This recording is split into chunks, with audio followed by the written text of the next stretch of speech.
Alright, y'all. I swear, this is like my third time remaking this. I hope it goes quick this time because I'm having such a hard time reading. I don't understand what's going on. Also, my battery died. Okay, let's see. I don't want to be rude, but I don't have much time because that's how my camera is. So here we go. 6th chapter, Anakim, the Giants of the South. Stunned by what had happened and still not fully understanding the dramatic situation that was taking place in these lands, many images crossed my mind, surely diverted from the fear and helplessness of seeing the suffrage of my new brothers before my eyes. There were people on the ground under the dust and rubble, like the tragically famous Sodom and Gomorrah. Enemy crossfire could be heard in the distance. I saw innocent people die that day. Everything was getting out of control in just a few moments. We watched the sky full of small spheres, silver spheres with red lights that followed the whole scene. I was not sure if they were from the Republic or enemies. But there they were without missing anything of the gloomy scene.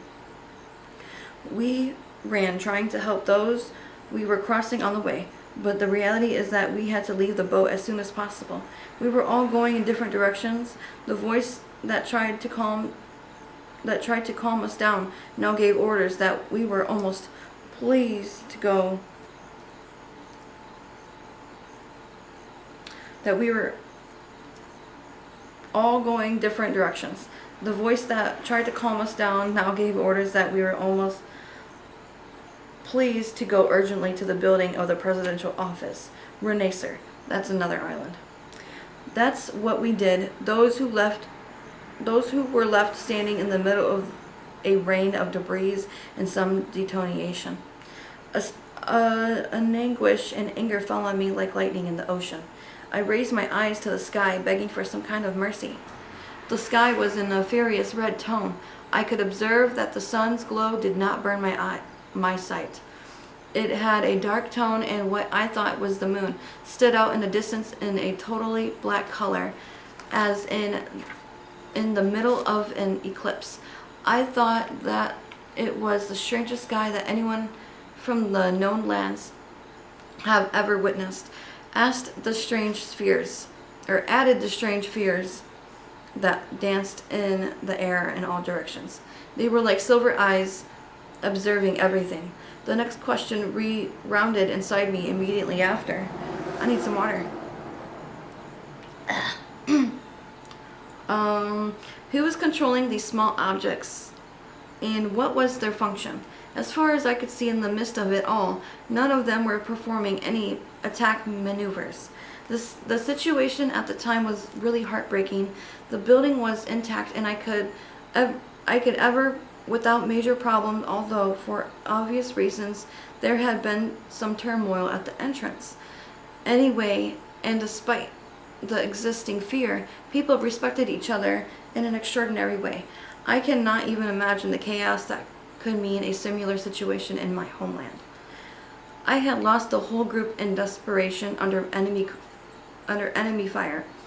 I felt concerned for the others, and with the responsibility by experiencing in the Council Navy to put myself at their disposal to help in some way to the city that had just received us in the best way and now suffered the onslaught of an enemy is still visible. The wounded numbers in the thousands. There were so many equipped rooms that in the face of such an attack of dimensions never seen in my humble wartime past, I was shocked. I tried to find the team, but it was impossible. I could not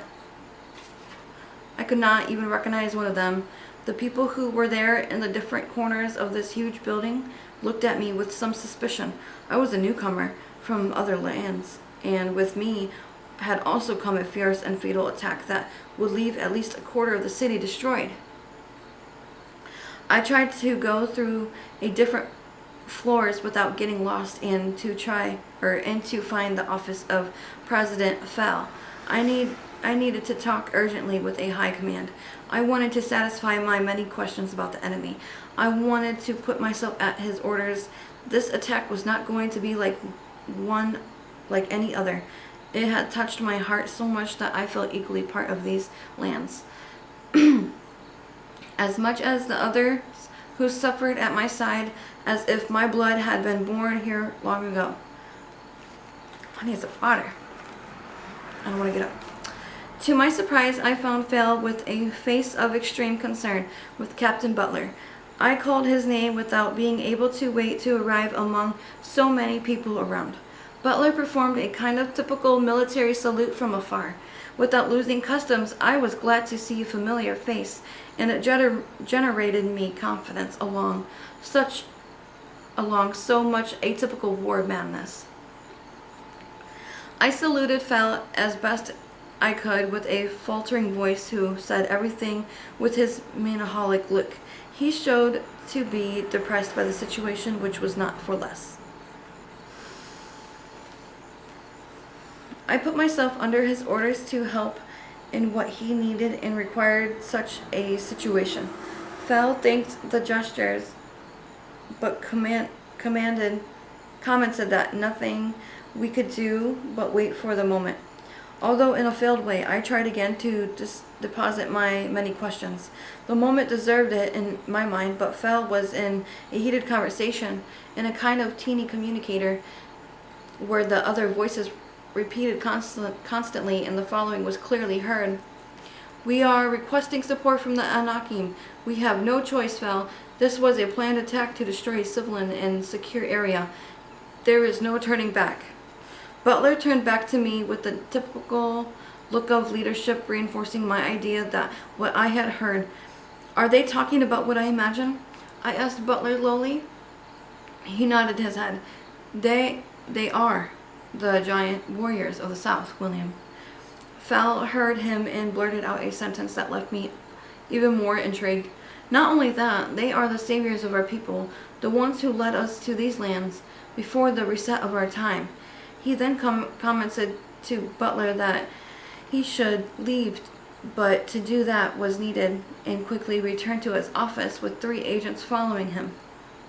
Butler asked me to follow him, and so I did as best I could. Among thousands of agents coming and going, another attack was feared.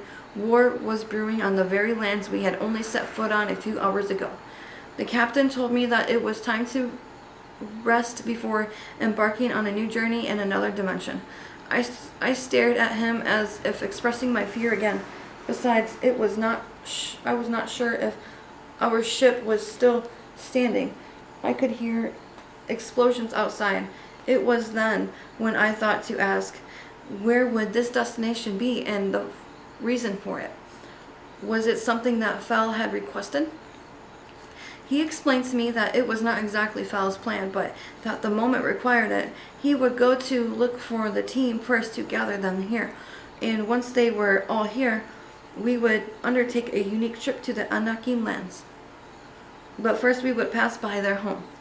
I was stunned, trying to digest the words. I wanted to have said so many things, but my voice barely made a sound that made no sense in any language. Butler then clarified, in case of it was necessary before, my desperate way of expressing myself. I'm sorry I couldn't tell you sooner, William. I am as much a part of these lands as anyone else you see, suffering here. I was born with the ancestral blood, and I am watching my brothers die. Apparently, they want to repeat history even in these lands. It is time to save again the only humanity that has survived a custodial reset. And who can save us all? Who better than the very ones who helped cross the ice walls back then? Butler then marched off and got lost among the agents waiting outside. I lay down on the most comfortable bed my body has ever been in, intending to sleep, but who was going to sleep after all I had been through? How would my reason process so much information with a human story never told? How could I not see the eyes of my new brothers falling in pain and not feel that we were on the right side? and that we had escaped from a sinister place that I used to call home. These feelings hit my chest with a resentment and deep venom. I would want at that moment to open the doors to the innocence we were leaving behind, to the loved ones of the known lands. Wow. Okay, well, thank you for watching. I hope that was good. I gotta get some water.